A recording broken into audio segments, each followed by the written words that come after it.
Is this not an act of war and by definition terrorism?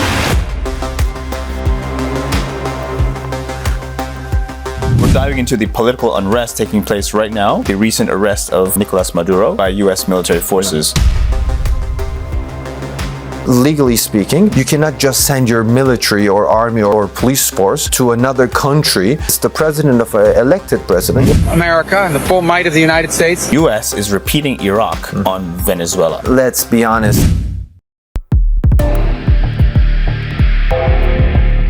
Oil, Venezuelan oil. All of our oil. Pretty clear that narco-terrorism is just a facade. Where do we go from here? World War III. And that's where we're going, actually. It's a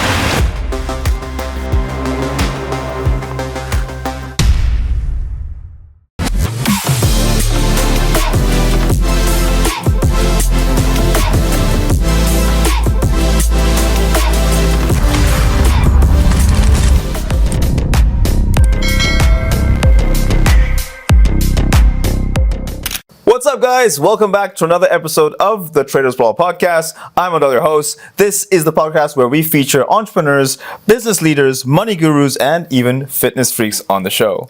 If you're new here, welcome. Today's guest is Efe Tanay, lawyer and founder at his own consultancy, Tanay Consulting, where he provides legal consultancy and business development services to different companies and organizations around the world. Efe, welcome to the show. Thank you very much. It's a great pleasure to have you here. We met initially at Global Blockchain Congress. Correct. Back in, I think, 2023? Yeah. Or 2024? Yeah. Yeah, somewhere around that time. And we maintained this bond of staying in touch. Yeah. And then there was this AI conference called Function One. Correct. And then since then, we stayed in touch, and now you're on the show. I love that. Here we are. I want to give you a chance to introduce yourself in your own words so that the audience can know more about you. All right. So, my name is Efe. I'm from Turkey. I lived 10 plus years in Russia. I did a PhD in Russia. I'm a lawyer. I finished law school in Turkey and a master's degree in Turkey and two more universities in Russia. I lived in Italy for a while. I worked at a law firm in Italy as well. I speak fluent Italian, Russian, English. My Turkish is not bad either. I'm sure.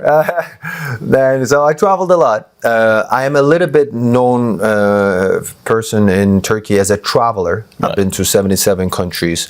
So I do a lot of social things as well. But of course, I am a lawyer. And also all those other things that I do are some side hobbies, but they're very serious things that I continue to keep on doing. Right. You mentioned about fitness. Actually, in few days I'll be running the Dubai Marathon. Wow.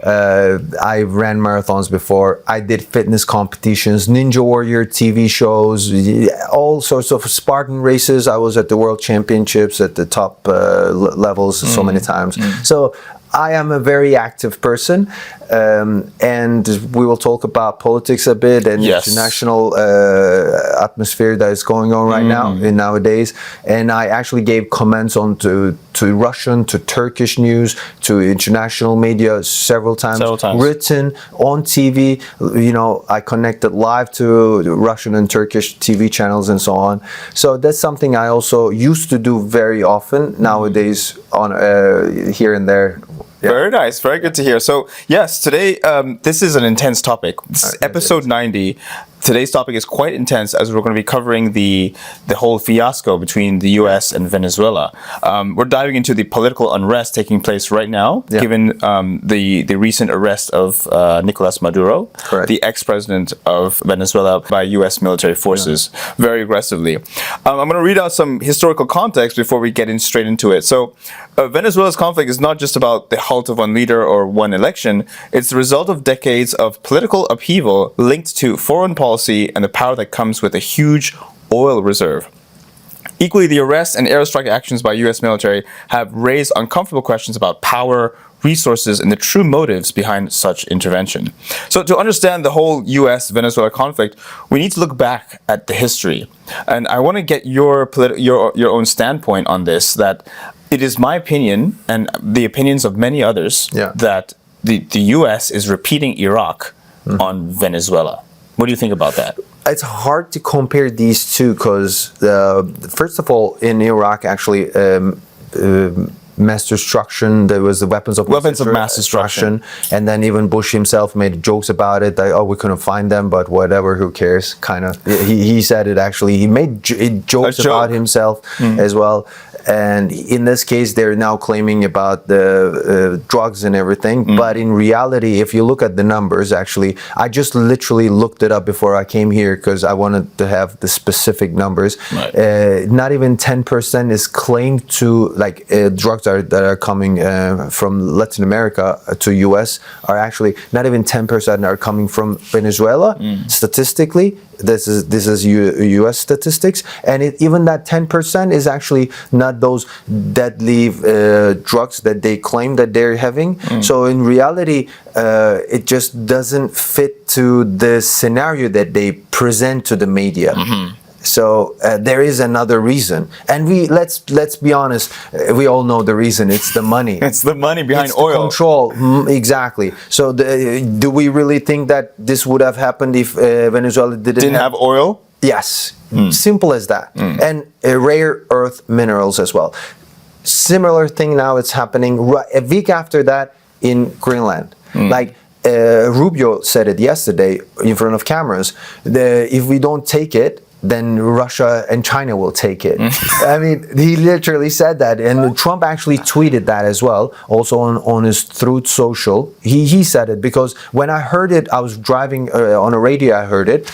I was like, this is a joke. Like, I wouldn't think that actually a president saying such a thing. It's like, I'll grab something, like you leave your phone here, I grab it and I say, bro, if I don't take it, someone else will take it. Like, but that does it give me the right to grab your phone and steal it or something? It's, look, we talk about jurisdictions, we talk about who's right, who's wrong, but actually that those are wrong questions. Whoever has the power, whoever has the influence, gets to do what they want to do.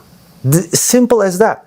Like, US has more influence, more power, financially stronger, better, militarily, without a doubt, the biggest power. Therefore, he can just jump into one other country, take the president, kill all the military personnel around him, and just take him out. Normally, you are not even allowed to do it to a random citizen of another country. Like, legally speaking, no country, as a lawyer, no country has any right upon another nation. Like, you cannot enforce your laws to another nation. There is Interpol for that. There are international regulations for that. You cannot just send your military or army or police force to another country and just grab a person. And in this case, it's the president of an elected president. Yes, they say it's not fairly elected, but I mean, let's be honest, there has been interventions in several dozens of different countries. Even today, they intervene and they put the person in power.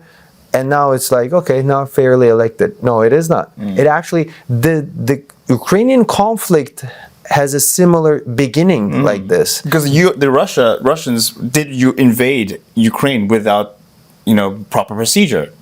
So out of NATO. So it's not like Russians one day woke up and say, okay, let's invade our brother nation. So before that, they actually, there was a coup d'etat, which was orchestrated with the support of West. It is open information, by the way. Nobody is denying that, even from the US side. Because they were saying that, openly actually saying that we had to take Ukraine to our side, and they were very pro-Russian because they're literally coming from the same they used to be one. Exactly. And therefore they're like, they had to change things.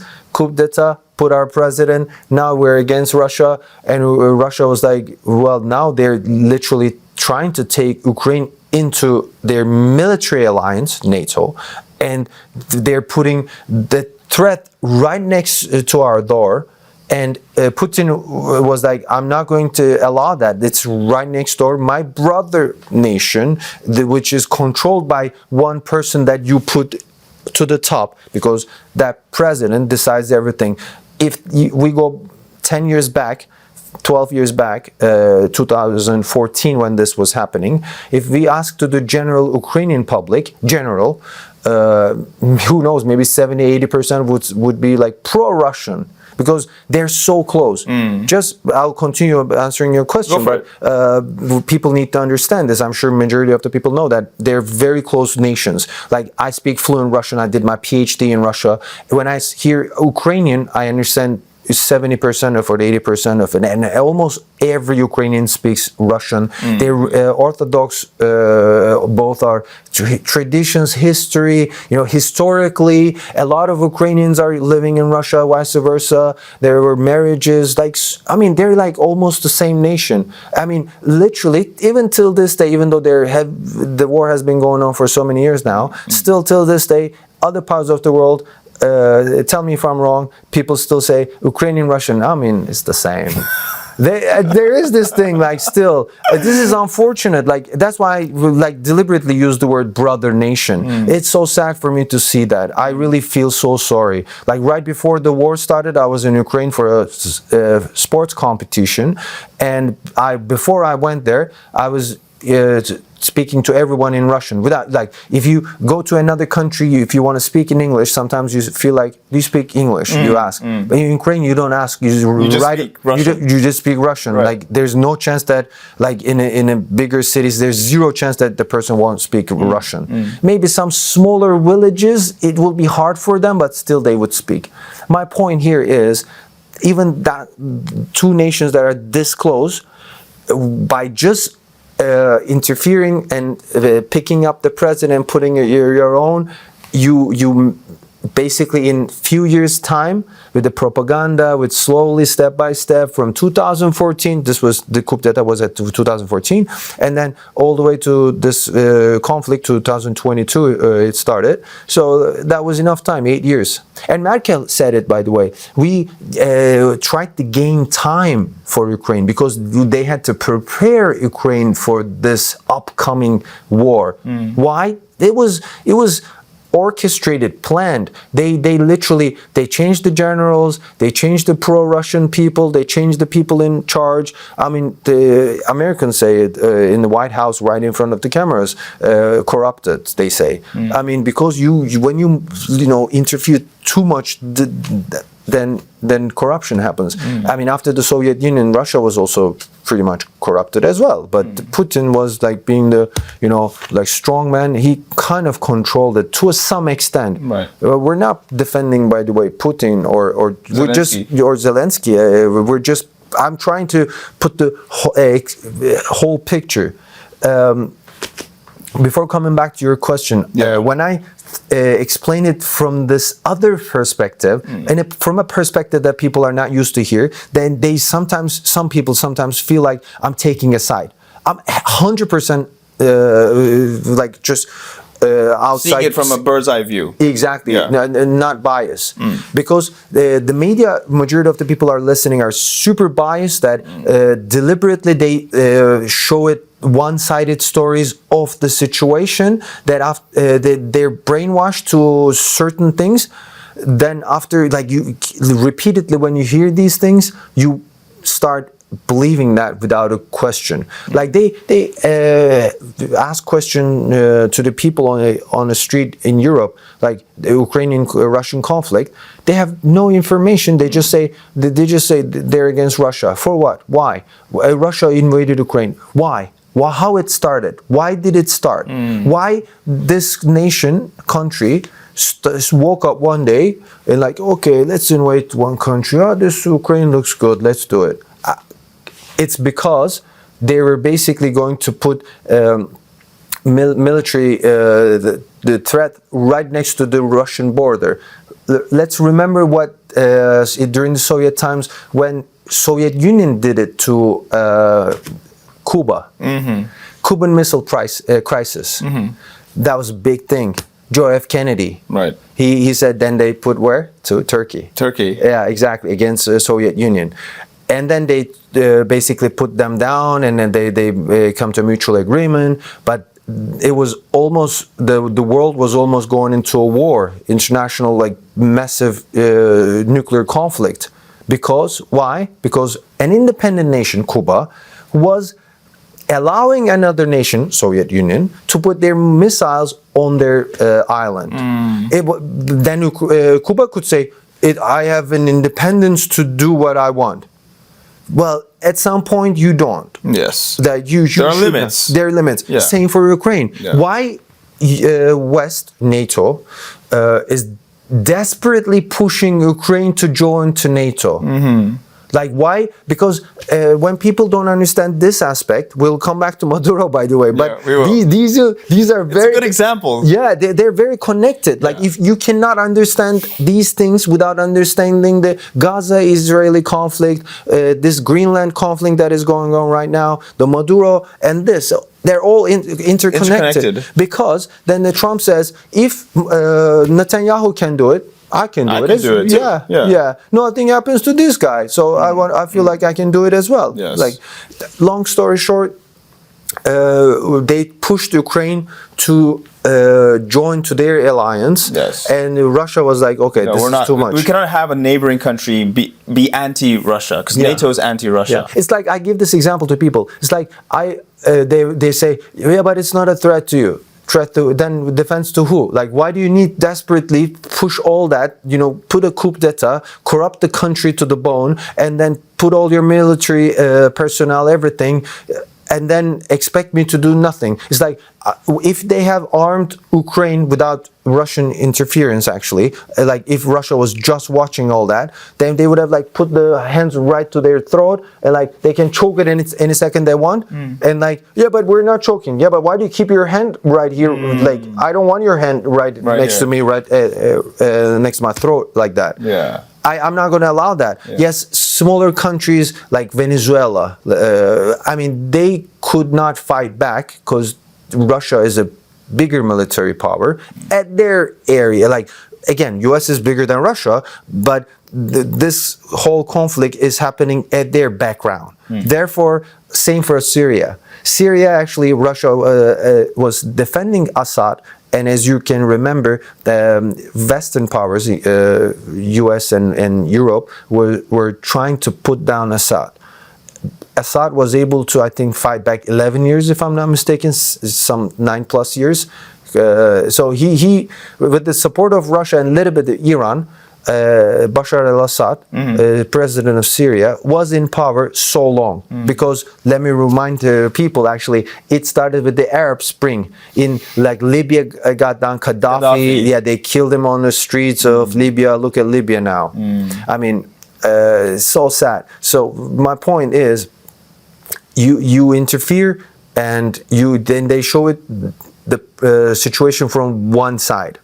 I'm just trying to explain it from the other perspectives, other sides that people tend to forget. Yeah, that's very good. Look, I really like the example you showed: Ukraine, Russia, now Venezuela, US. Yeah. But in this particular case, it's why it's sort of comparable to the Iraqi situation was because they invaded Iraq, saying there were weapons of mass destruction, which there were not. Yeah.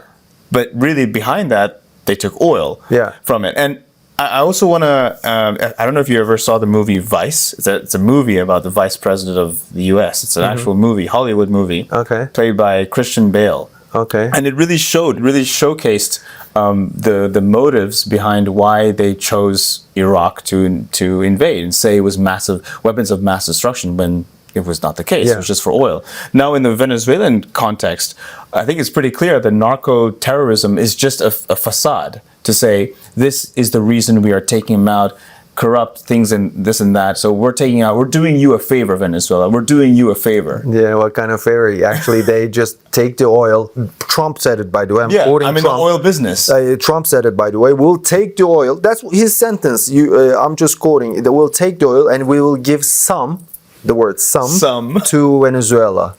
And he said, they took our oil. How is it possible that Venezuela, it's like their land, their ground, the territory, that it's American oil, that it's on their land?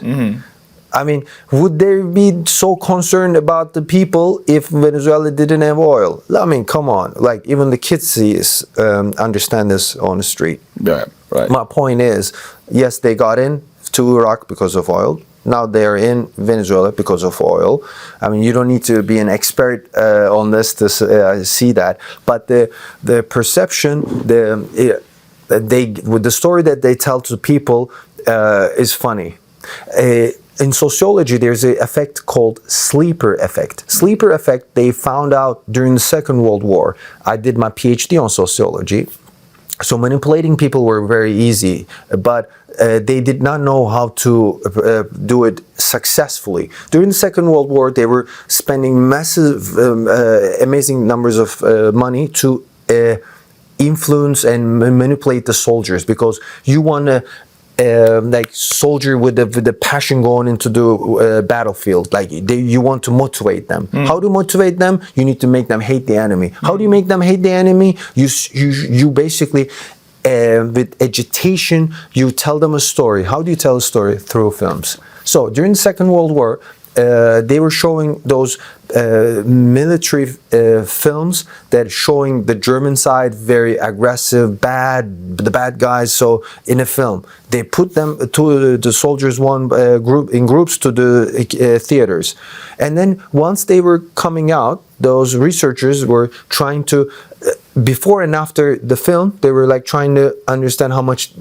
influence they got, like how much they were able to change their perspective against the German, and the films were not successful because the soldiers were going, and they knew that it's a film shown to him to, like, it's a propaganda at the end of the day, so they don't buy it. Even the simplest soldier was not buying it. But this sleeper effect, they call it sleeper because in time, when you continuously keep on seeing that scenario, they pushed into your perception, shown on TV, shown on social media, repeatedly spoken around you. Russia is bad, or Israel didn't do any criminal activities, blah blah, this and that, whatever that is. They keep on saying that. It becomes knowledge. Yeah, and then right? you say, yeah, Russia is bad. Why? They invaded, but why? Or like, why on 7th of October in Gaza they woke up? Is it like they were living peacefully? One day, Palestinians woke up like, let's kill some our neighboring country. They were in war for so long. They were living in an open air prison. They were like suffered. Like they were literally tortured in daily basis in living standards and everything. That was an open air prison, and they just caught a moment. That's a different topic where I'm not going to go deep into that, but it was actually retaliation. They were just a reaction to the aggressive approach from the other side, and their actually answer was, compared to what they were receiving, is minor. But then they torn down the whole country, Gaza, Palestine. That's just so sad. And people don't see that as well, because sleeper effect, again, they show you just one-sided the story from propaganda, in other words. Yeah, exactly. Sleeper effect was that they discovered that effect, that one by one, if you repeatedly keep on saying that, people at the end of the day, they believe it. Narco traffic. They say, Venezuela is sending narcotics to US. They bombed some little ships, as you remember. In one of them, 11 people died. The other one, 3 people died. But they made big news out of these. They showed it all around the news. Why? Because they wanted people to think that, look, we're stopping drugs, they're stopping crime. We're defending ourselves. And then when you do that, after some point, people say, yeah, Maduro should be, he deserved that. Well, I mean, look, don't you have criminal activities going on in US? Or in Europe, or in many other countries? Can you really go and imprison the president of that country because he has some criminal people doing some criminal activities? Whether international or not, doesn't matter. I mean, you can't do that. You should not be doing that. But if the US didn't do it, Russia or China might do it. Oh my God, he said that actually. So okay, true. But now, I also wanted to add in one point that we talked about movies, the sleeper effect. So Vice was one movie I pointed to. Another series actually called Jack Ryan, Tom Clancy's Jack Ryan. Actually, there's an episode where Jack Ryan himself is delivering a lesson, classroom lesson, and he talks about Venezuela being one of the largest oil reserves in the world. He depicts that on the whiteboard or on the screen. It's to a classroom of students, and only this surfaced after the Venezuelan conflict. And they were trying to say this episode, from this series, was a way of trying to warn us that something's going to happen to Venezuela because they're sitting on this massive oil reserve. Same for Iran. We forgot about Iran. Iran is the same. Why do they care so much about Iran? Because, again, oil. Oil. Look, there's now actually conflict, inner conflict, like coup d'etat preparation, they support it and so on. And they, who knows, in near future, they will also might intervene in Iran. Why? Because they have oil. There's Congo, massive conflict going on. Nobody talks about it. Why? There's no oil in Congo. If they find some rare earth minerals, then we will start caring about Congo as well. We'll learn the name of the president. We will learn the name of the other group that, because, oh, you Congos are like, yeah, but they've been in conflict for like decades. I was in Uganda not too long ago. I wanted to visit Congo. They were like, yeah, go, bro. Like, no, that's too dangerous. Is same for Sudan. It's like so many conflicts are going on, but we only talk about them if there is petrol. Exactly. If there is money. Exactly. If Venezuela did not sit on these massive oil reserves, they would not even, the US wouldn't even be paying attention to them. But the question is who is controlling the US?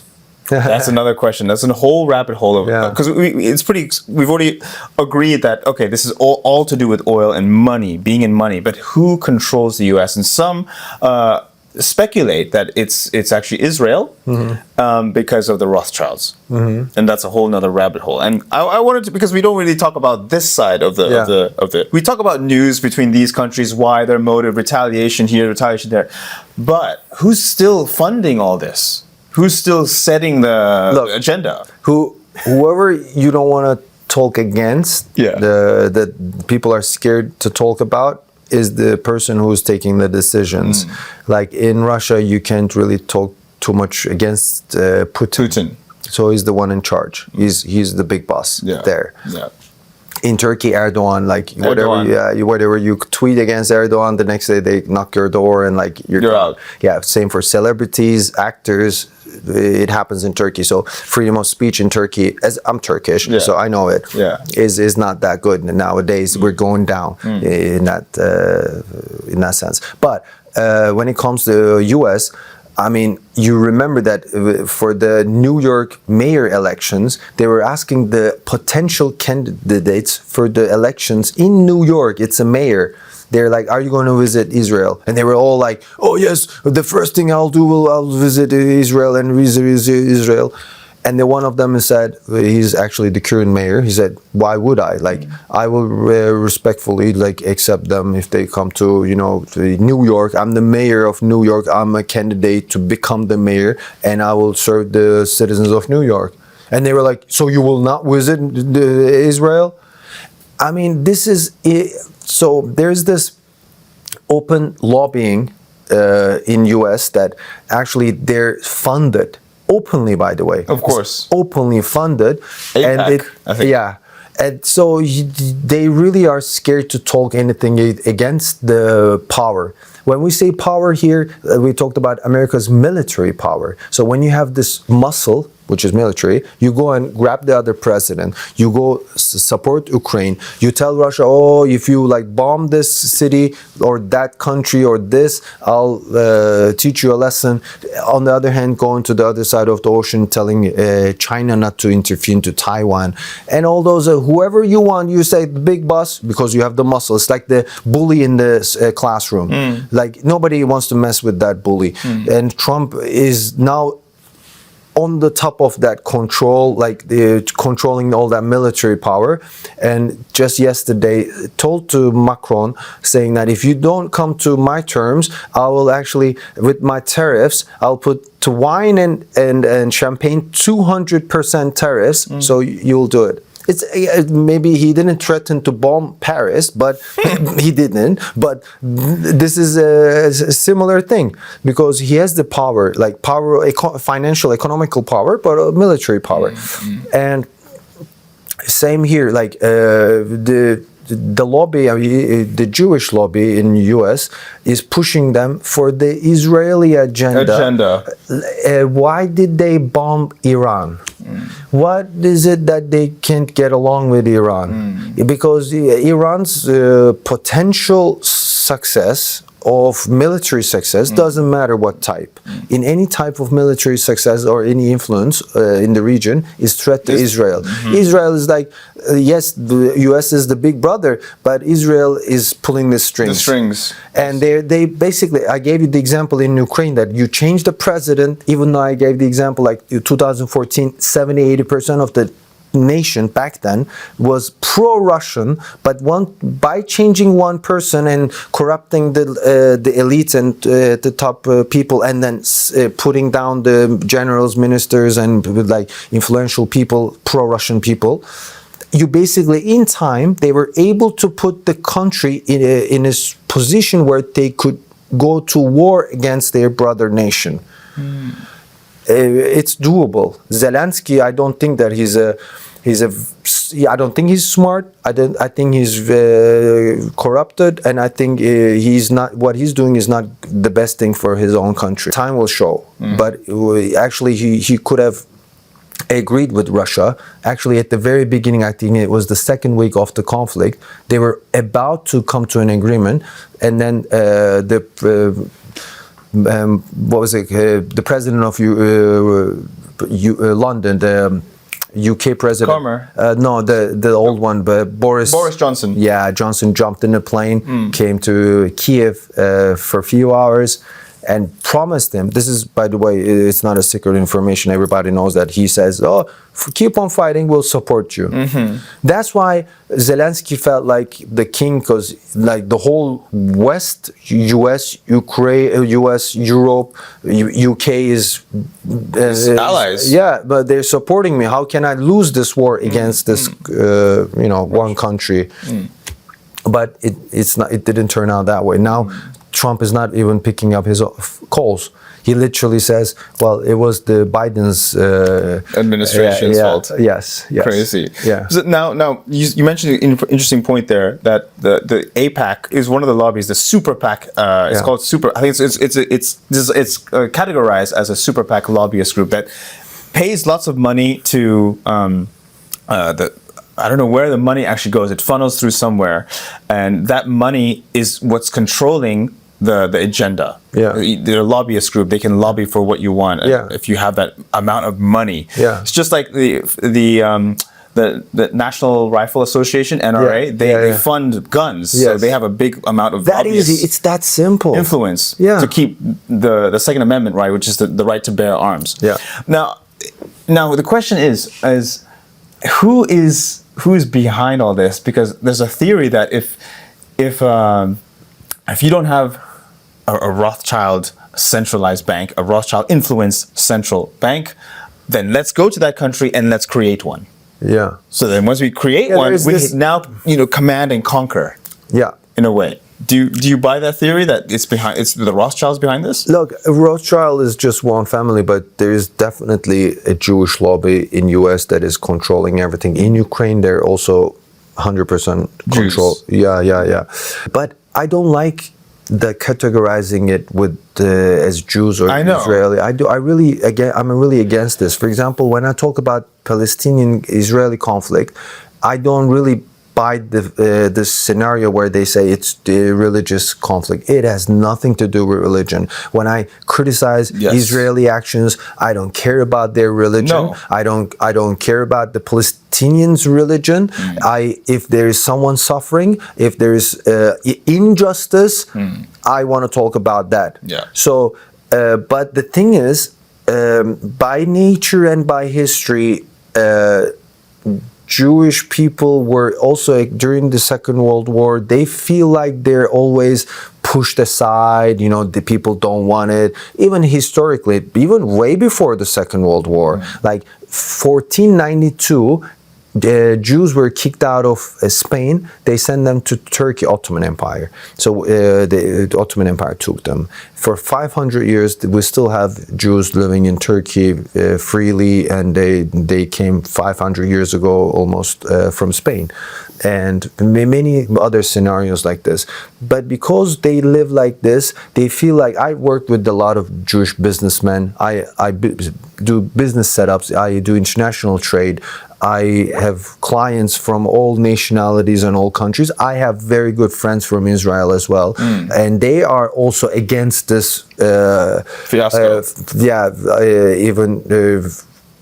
I don't want to say genocide, but I think that is the right word. Javier Bardem said that let's don't stop killing kids, and they actually blacklisted him. So many celebrities are very afraid to talk against openly. that, even though it's happening right in front of our eyes. Your previous question, you asked who's behind this. Well, when you criticize the country Israel, this has nothing to do with their religion. It's nothing to do with religion. No. Yeah, it's We're not talking Hanukkah. We're not talking. No. Yeah, but this is actually mistake. Like they play with the words. They say Semitism. Semitism. Yeah. I'm like, bro, like, I don't nothing care to do about with your Jewish religion. Nothing to do. Yeah, but they take it that way. They play with those Play words. with that. And it's called playing the race card. Yes, exactly. You're racist. All of a sudden, let's talk about racism now, not the actual killing. My Israeli friends criticize this Netanyahu openly, and they can do that, but I can't. Why? Like, he's allowed to kill children. If I'm not Jewish, I can't criticize the wrongdoing of another country. Right. Like, I criticize my own president. I just actually did about the freedom of speech when I spoke about Erdogan. Yeah. So I'm Turkish. I criticize Erdogan.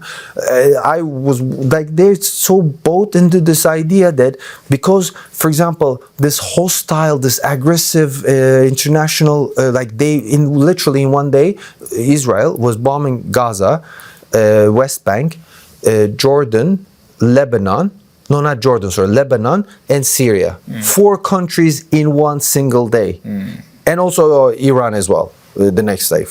And then they do that, and the world actually said, like, what the heck? Like, how can you just, like, they do it. They don't, like, they for example, even Qatar, by the way, they actually, they killed the Iranian ministers in Qatar. In Qatar, that was recent. And they just wake up and like bomb any country that they just feel like bombing, and nothing happens. When something like international tensions goes up, and then the big brother America comes and it's like, yeah, I spoke to Netanyahu, he will not do it again. Like, how is that possible? Then the Russia is like, so I just basically bombed the shit out of Ukraine then. And then Trump says himself, even though he's the one, like, with the like, again, threat that he's getting, he defends Israel because he says it openly that he defends. And then maybe he feels like, okay, if Netanyahu can do whatever he wants, why can't I just go and grab Maduro?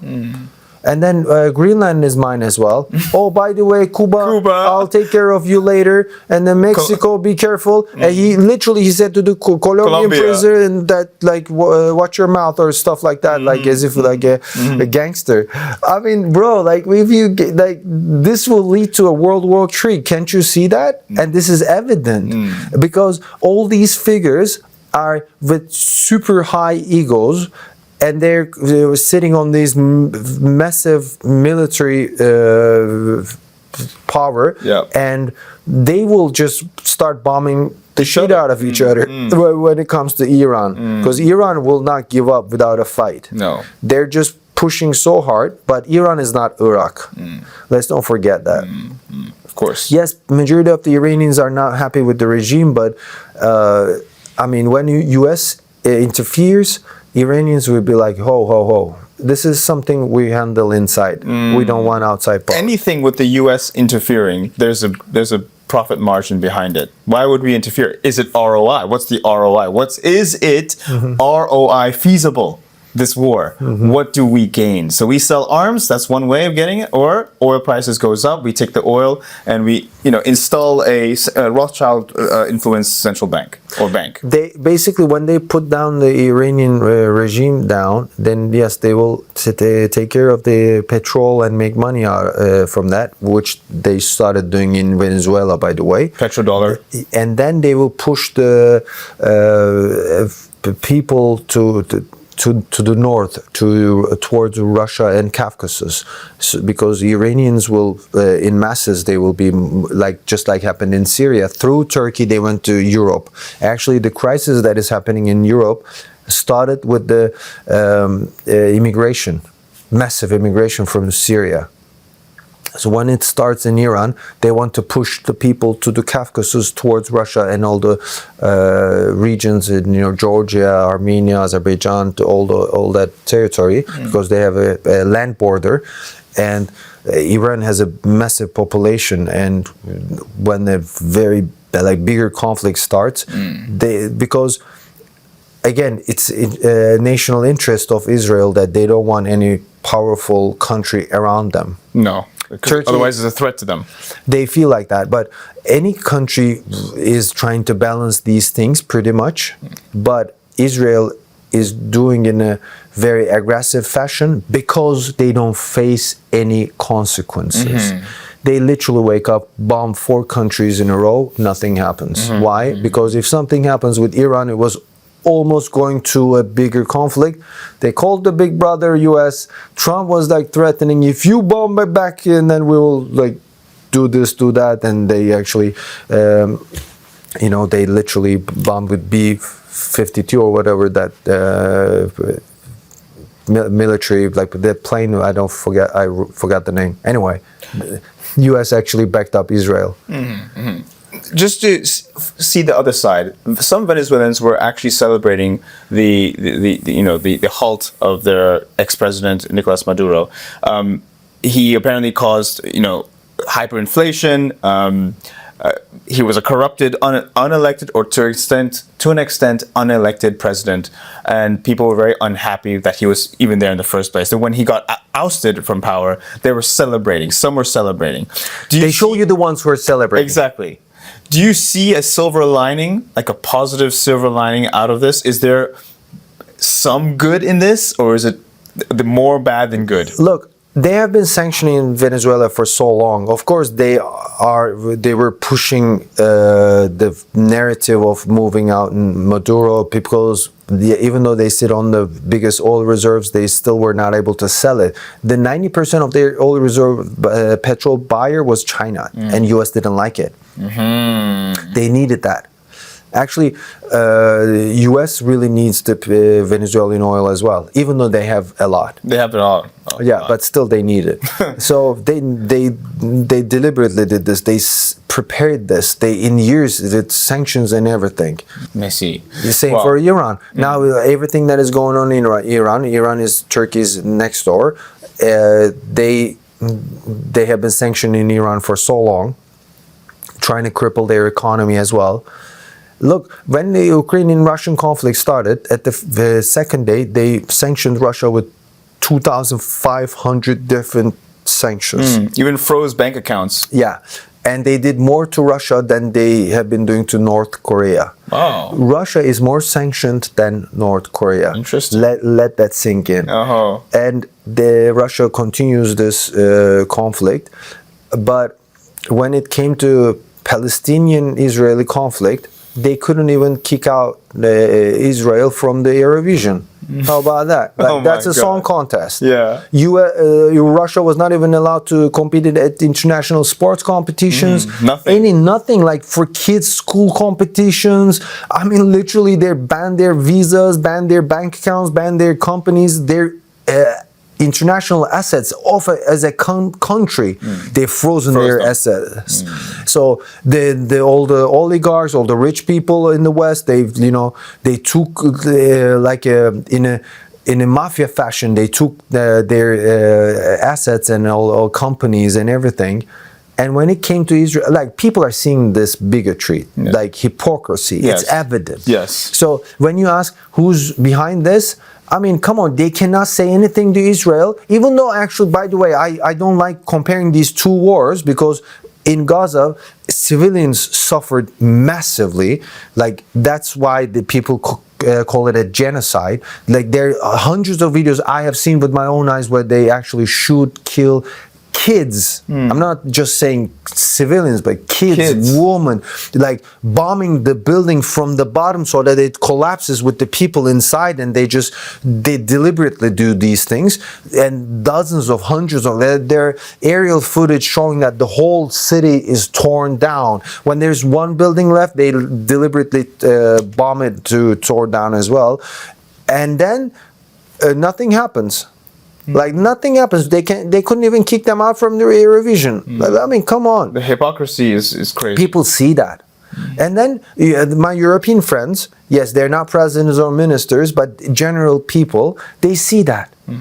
They see that. And then they were like, yeah, you're right. Literally, after this the Greenland conflict, now European leaders started saying that it's time to start talking to Russia. I mean, they were not even talking. Like, the other day I was talking to an American friend here in Dubai. I said, yeah, but when they show you the news, do they show you Putin? Because they show you Zelensky nonstop. They show you their perspective, what they say, their statements, their explanation, how the war is going from their end. But you need to hear the other side as well. For how many seconds did you hear Putin speaking? She was like, I don't think so. Like, I don't think that I even hear it. Like, they don't show him.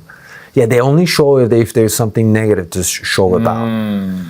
So how can you come to a conclusion without hearing the other side? I think the U.S. are still, I would say, just as a one-liner, the U.S. are still resentful at Putin, among other things, for hacking their elections. And I think it was quite rightly. I mean, U.S. is hacking all elections anyway. Like, it's like a power struggle. Maybe they really wanted preferred among the two bads.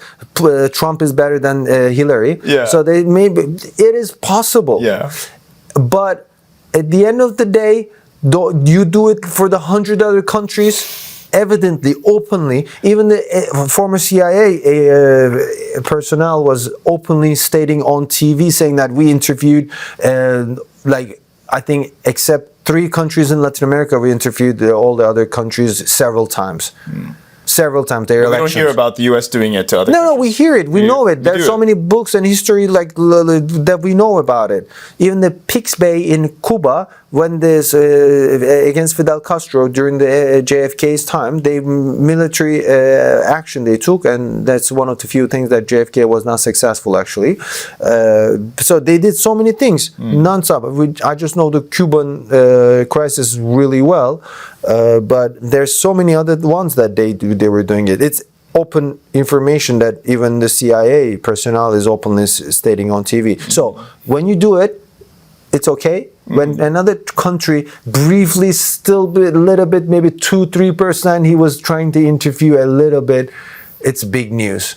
I mean, well, if you play the mafia game, some other guy will try to do it to you as well.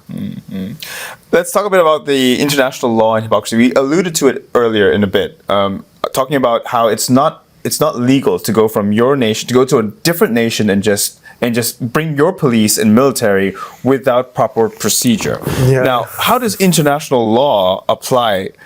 But when the most powerful country in the world has this military, the law somehow does not apply to them. Is that the case? It is definitely the case, and nothing is going to happen. They even stopped talking about it. Now they just talk about Greenland, and 1 week later they'll start talking about Iran and other conflicts. And so it's like jurisdiction law doesn't apply. Yeah, it's just I'm stronger, so what? Like when it comes to a fight, if I can beat your cameraman, I'll be right. If it comes to that, I mean, whoever is stronger, his law, his rules apply. Same here. In the old times it was like this. In the war times it was like this. In business it is like this. Whoever is stronger, in terms of, like, if it's business, money wise. If it's fight, it's muscle. If it's military, then army. So you're stronger, your rules applies. It's during the Second World War the same. There were times that U.S. actually did against international law, but they won the war, so we don't talk about that. Same for UK, same for France, but they were at the winning side. So therefore, by using these military strikes, going over to their country, is this not an act of war and by definition terrorism? It is, yes. It is. Is it not terrorism? Is this not an act of terrorism? But it's, again, you play with the narrative and you show it according to, like, the game of propaganda. You cannot compete with Western powers like US, UK, because they sleeper effect. They keep on repeating the same thing. At some point, people buy into that, thinking that, okay, Putin is the bad guy, or Israel is the good guy, or I don't know, Iran is bad.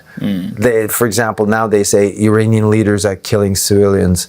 I mean, bro, you went to another country and killed civilians. How about that? I mean, look, again, I just want to, before we finish, I just want to say one thing.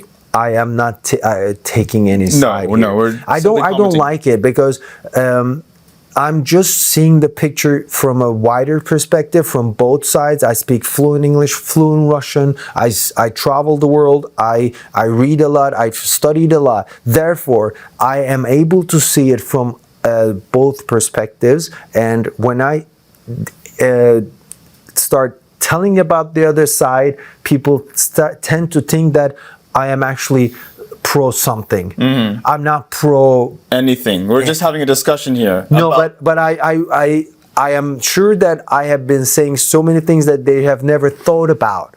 Like, why this war started, that one started, this is going that way. Yeah. But because they are pushed into that narrative and they just buy those simple memorized sentences like Ukraine has a right to defend itself. Right. Yes, they do, but why do you need to put military personnel of another country against your neighboring country and join you? Why do you have to desperately need to join the NATO? Yeah, it's like the example of this. The throat. Why do you need your hand right here? Yeah. You can be here. Yeah. You don't have to be here. I mean, you can be disappeared. Yeah, or take both sides. You be friends with both sides. Actually, shake hands. How about? Yeah, Erdogan is doing that pretty good. Actually, he's not sanctioning Russia. He's actually friends with the NATO and West. So because Turkey is geographically in between West and East, so we're not 100% European. We're not 100% Asian. We're literally in the middle. Like, people are also mindset, also historically, also.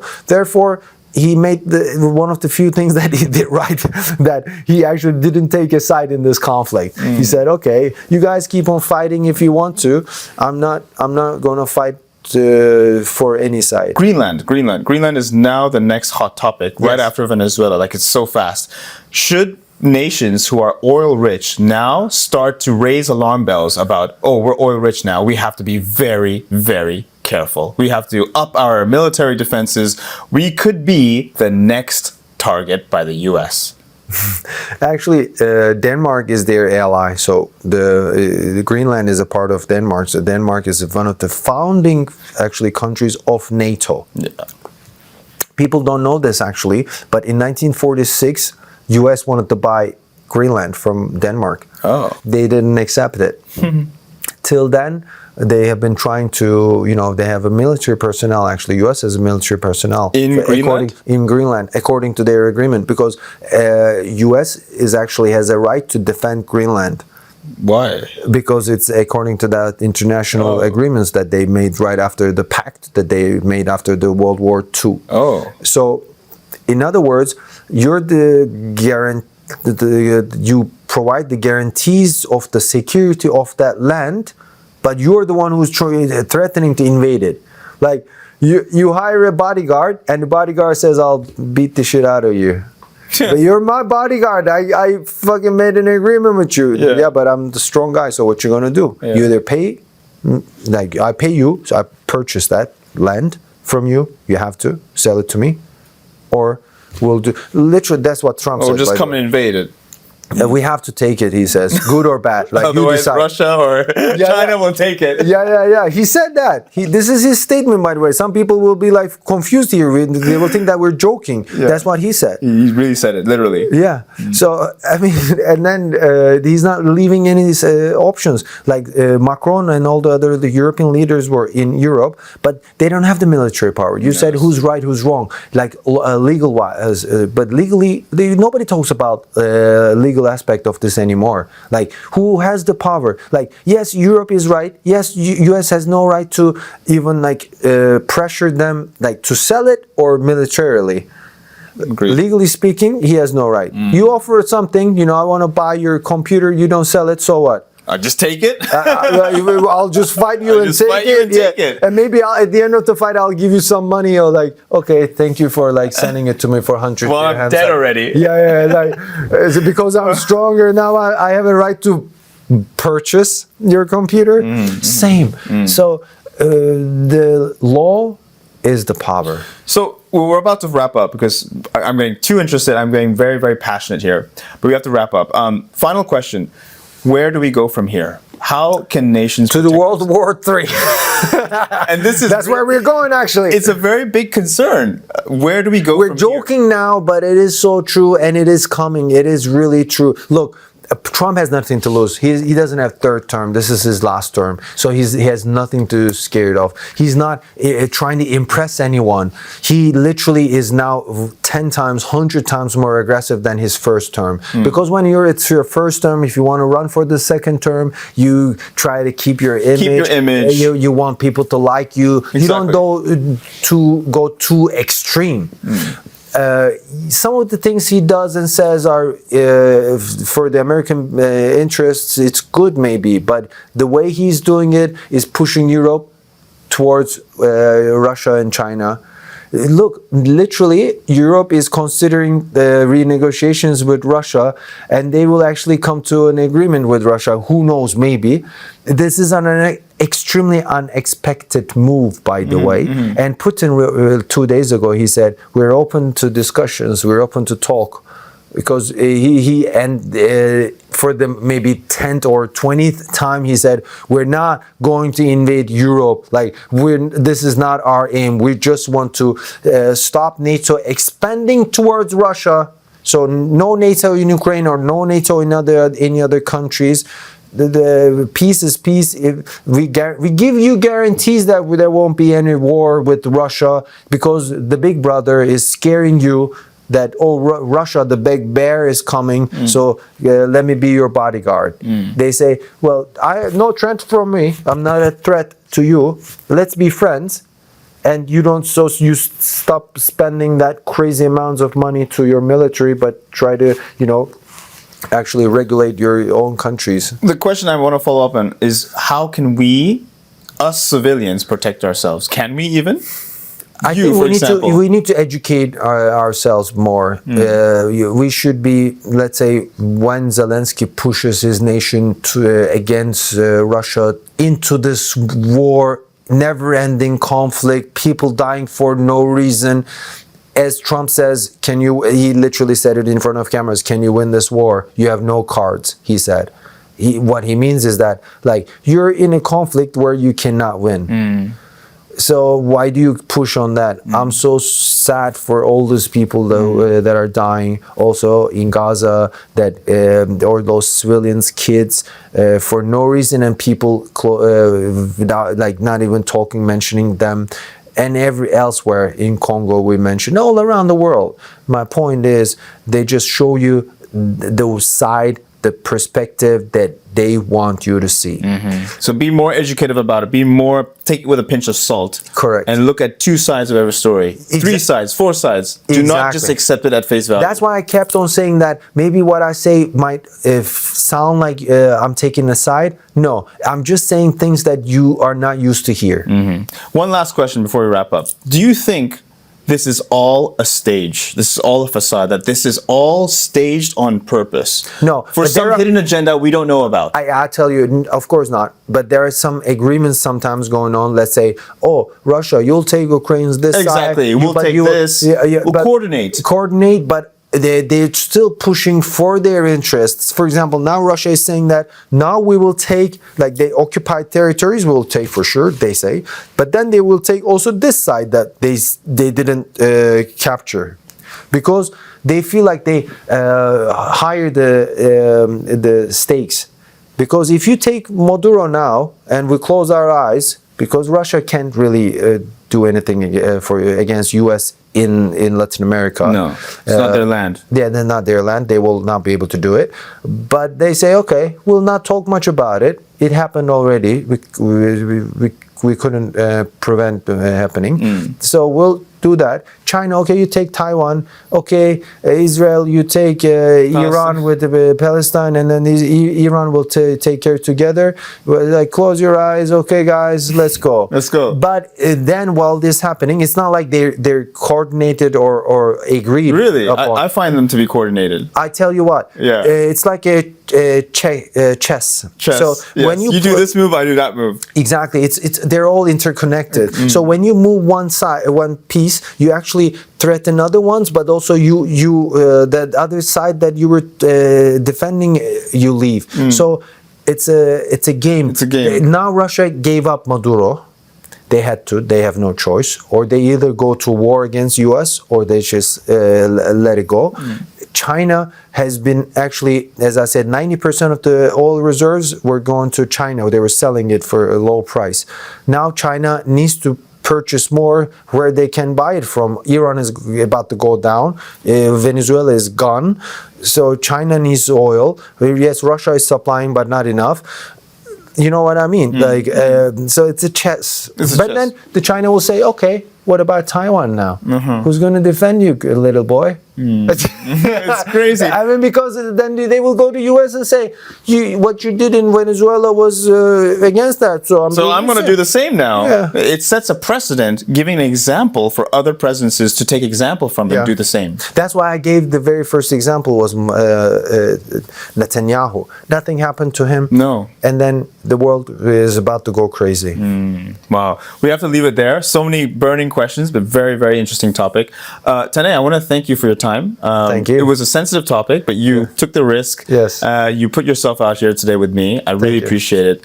Really, thank you so much. Thank you very much. It was a pleasure. All right, guys. Wow, what an episode that was. Episode 90 of the Traders Brawl podcast was epic. Thank you so much for watching. Hope you found this insightful. We'll leave all the links in the description so you can check out Efe Tanay and Tanay Consulting, his company. Please do get in touch. Thank you again, and I will see you next time. Cheers!